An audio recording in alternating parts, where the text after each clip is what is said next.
Having me on. Okay, I want to welcome Dr. Atousa to the show. She is a medical professional. Did speak about COVID when that happened, and now we have the Hantavirus. And so I thought, who's better to have on than Dr. Atousa to talk about this issue? Doctor, thanks for joining us. How are you? Of course, yes, I'm doing all right. Do you want me to answer your questions, or you want me to start talking No, about it? let me ask you a Yeah. question. So hantavirus, explain it to us. What first before we get into what the severity of it or whatever? What is the hantavirus? Okay, so it's a zoonotic virus, meaning it basically infects animals. In the case of hantavirus, rodents, mice, rats, things of that nature. And in general, let's say it's a ribonucleic virus. It's an RNA virus because we have different classes of viruses. Some of them are double strand RNA, some of them are single strand RNA, some are DNA viruses. So this one falls into the single strand RNA virus. So RNA viruses mutate quite fast, very mutable, if you want to call it that. And some are highly transmissible and some aren't highly transmissible. And hantavirus falls in the category of not highly transmissible. Is there not? Oh, sorry. Is there not a version? I believe the version that's going out from Argentina is a one that can be transmitted from human to human. Is that right? Sure. So there are basically reportedly two types of hantaviruses. One that basically jumps from rodents to humans, so it's animal or rodent to human. And then this strain or variant that they say actually jumps from human to human. It's not researched well, and its origin goes to South America, specifically Argentina and Chile.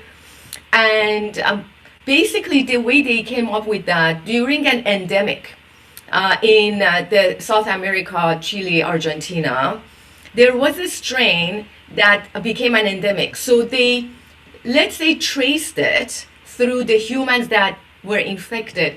And then the World Health Organization made a conclusion that is transmissible from this strain, which is the Andes strain. They call it the Andes strain. It goes from human to human. But it's based on a tracking and tracing report from the region. And so it's questionable that if the Andes strain really is a human to human transmission. So yes, there is a report that World Health Organization has put out that says the Andes strain, it's human to human, but most of these hantaviruses are actually not human to human.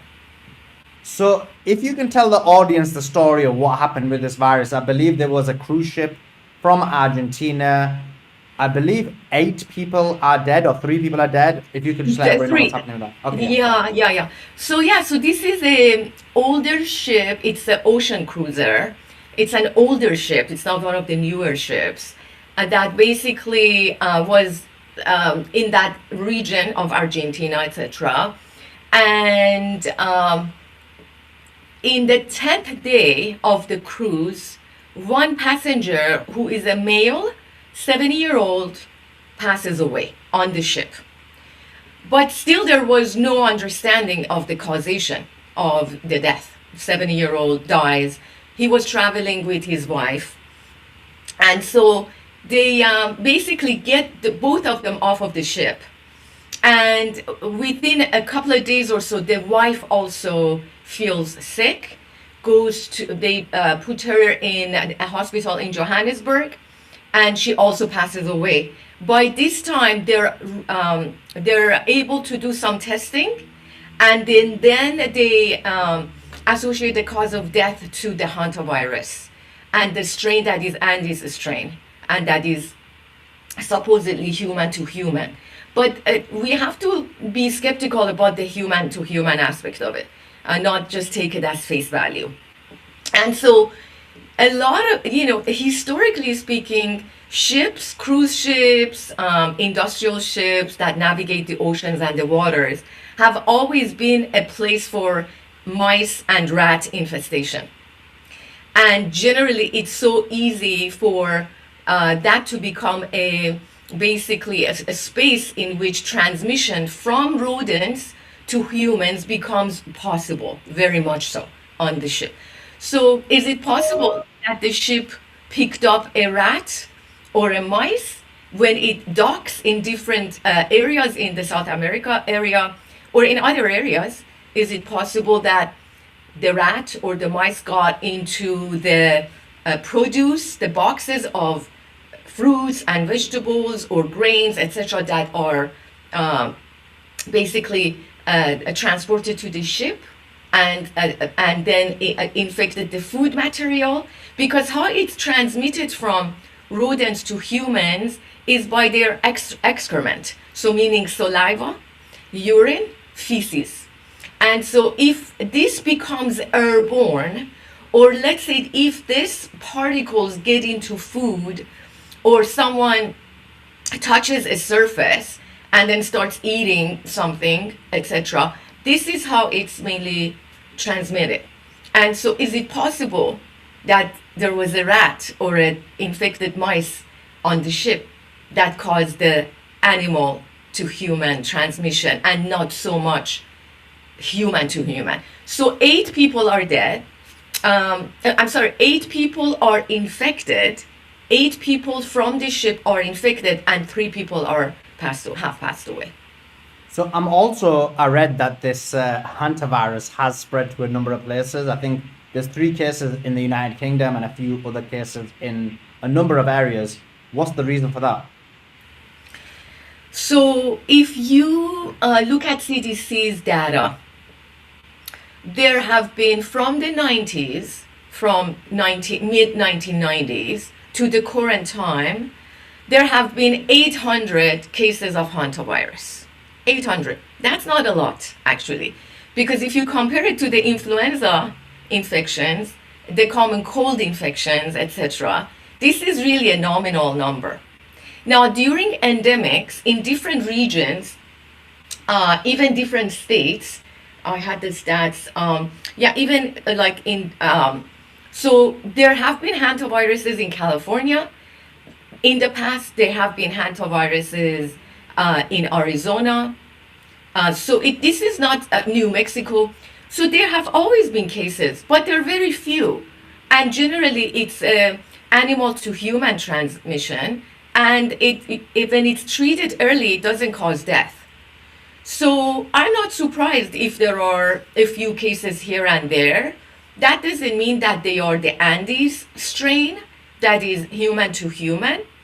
And even if it's the Andes strain that is human to human, even that the transmissibility is really low. You have to either live with the person or be in very close quarters to actually get it. It's not like influenza that, you could be out there and you could be, in a, not necessarily living with anybody or intimate with anybody. This, even the human to human strain, which is the Andes strain, is not that transmissible, which is a good news. It's always been with hantaviruses that because they're not transmissible, highly transmissible, that they usually do not cause a pandemic. This is all well known and well researched on CDC, Mayo Clinic, even World Health Organization. So if they start to ramp up the rhetoric that there are cases here, cases there, we have to be mindful that is it a fear mongering again, just like they did for the coronavirus, that there was a cruise ship and people were dying and and the mishandling of the situation on the cruise ship is also mind-boggling. Because if it is human to human, as they say, they should get everybody off the ship.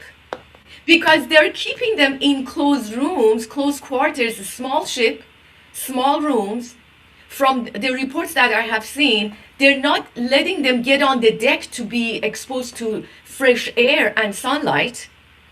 So of course transmissibility is going to be high because they're getting circulated air through the ventilation system on the ship in different small rooms.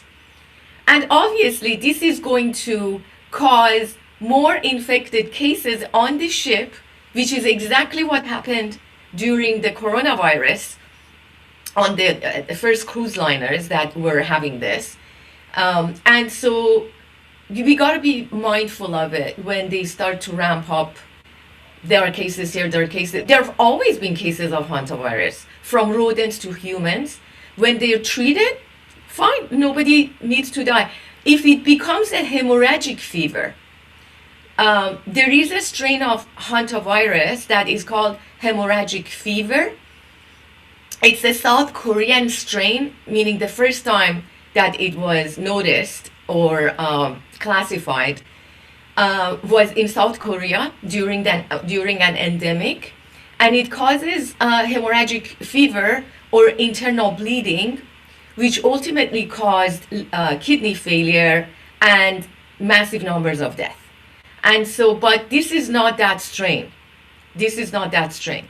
And so I'm hearing there's the death rate, and I haven't verified this. My brother was like, "Oh my god, oh my god!" I'm hearing the death rate is like 1 in 3. Is that right? It's got such a high? So no, not from my research and not from the data I have seen. So the gap is so big that you start to wonder if this is actually, there is something behind it. So if you study literature, the death rate is anywhere from 5% to 30%. 5%. How do you determine that? How you determine that is by the individual who was infected. Are they older? Do they have comorbid conditions, meaning multiple other chronic health issues like heart disease, diabetes, kidney issues, etc., congestive heart failure, whatever, so on and so forth. Also, treatment. How early did they engage in treatment? Then if you engage early treatment, then people can survive. Now, these people on the ship, even now, they're not even being treated. Like, they're not even being given preventative medicine. They're not even allowed to be in open air. So even for COVID, they told them, come to the hospital when you're blue in the face. That has never been a protocol. Like, you don't wait until someone has shortness of breath, respiratory syndrome, or pleural effusion, which means your lungs are numb. The spaces that hold your lungs are full of fluid. Or a cardiac effusion that has sipped into the sac that holds the heart. Or pulmonary edema, meaning the alveoli or the bubbles that are cells in the lungs that do the oxygenation are not full of fluid. You never wait to treat people with a respiratory infection to get to that stage to treat them. And if the treatment, like it was during COVID, is remdesivir and ventilation, that's a recipe for disaster. They have to give them antiviral, treat the secondary bacterial infection, and a lot of doctors had success with this with COVID, and steroids to prevent the lungs to become so inflamed that they are full of fluid and then cause respiratory distress and death. And so, so I would take the death rate with a grain of salt. I did read that hantavirus is a possible side effect of using the vaccine. Have you got any information on that? Yeah, absolutely.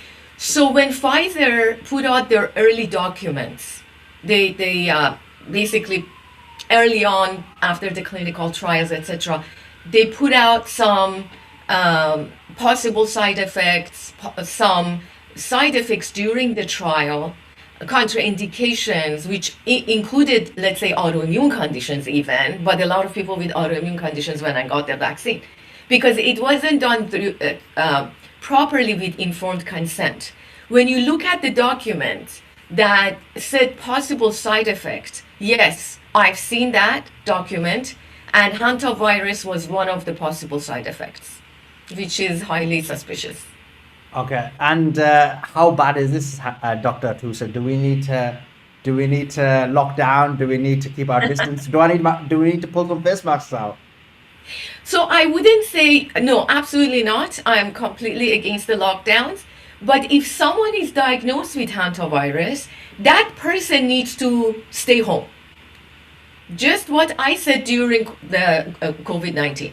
If you are sick and if you have respiratory cough, nasal congestion, etc., you stay home. You don't go anywhere, so you don't transmit to anybody else. But a public general lockdown, locking down healthy people, that can only make things worse. Now, you have to make your immune system strong, just like we did with COVID-19, with different supplements, etc. Also, if you go to clean up your, storage, your cabins, your shed, your attic, anywhere that you could see mice or rat poop, or that there is a possibility that there is mice or rat, and you're going to clean it, you want to make sure that you absolutely wear a mask, because what happens is the excrement gets into the dust particles. And if you're sweeping, if you're vacuuming, or you're touching surfaces, you make sure you have gloves if you're cleaning your balcony, patio, attic, etc., yarn, whatever, where rodents can be found. You gotta be disinfecting the area, wear a mask, make sure if any liquid gets on your clothes that you properly wash it, you don't put it with other clothes, etc. You wear a mask so you don't inhale the dust particles from sweeping the excrement, feces, etc. Because that's the way it goes from rodents to humans. I highly doubt the human to human transmission, and even that has a very low transmissibility. So just be, making your immune system strong, vitamin D3, K2, zinc, quercetin, vitamin C, high dosages of it, NAC, glutathione. These are the things that you need to take for preventative. If you get sick, oh, by the way, the only way that they can say you actually have hantavirus, if you're sick, it's not a nasal PCR. If suddenly they come up and they say the way to test it is nasal PCR run, it's not. It's serology, it's serum, it's blood, or spinal fluid, cerebrospinal fluid, because this is a kind of virus that is not upper respiratory only. It gets in through the blood and it goes everywhere. And so the only way they can say you have it is a PCR test, but they have to draw your blood. They have to draw your blood. Then they can run a PCR on the blood to see if they find the viral RNA, genetic material, or if it's a chronic disease, they test the blood for antibodies, such as IgM and IgG. So just be mindful of that. If they roll out another nasal PCR, I would not go for it. Now, how big do you think this is going to get? And what I mean by that is, obviously, you're saying it's not that big, but do you think this has just been making news because it's kind of like slow news information this week? Or do you think that they are ramping up towards maybe doing something similar to what they did during COVID?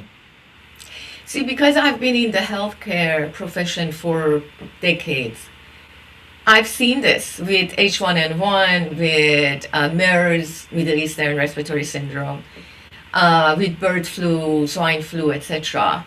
That whenever they come up with an epidemic or endemic, immediately there is talks about a vaccine, production of a vaccine. And so when I looked at hantavirus and I looked up if there are vaccines in the making, lo and behold, there are like a few vaccines in production lines for hantavirus. So I wouldn't put it past them that they want to make this like a bigger thing that it is to push vaccines, etc. And also, creating manufacture crisis to then manufacture consent for lockdowns, for control, tracing and tracking, means of the reason for a digital ID, etc., just so you can comply.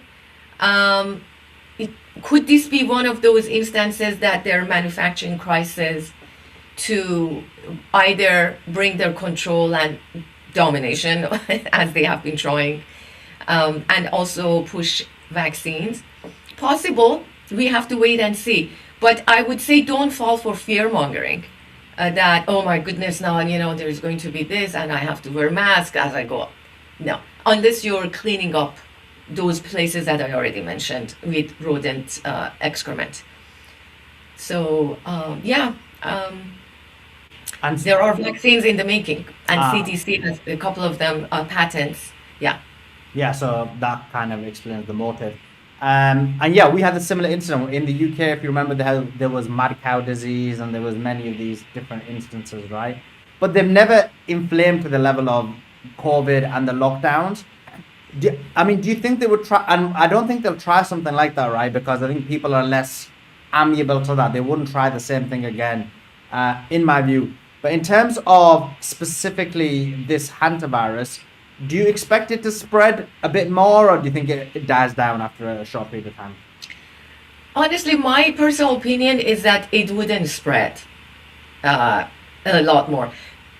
The cases that are being seen basically fall in the same category as the general concept of mid-1996 to 2025, 800 cases that have been symptomatic. Because there is another key factor about hantavirus.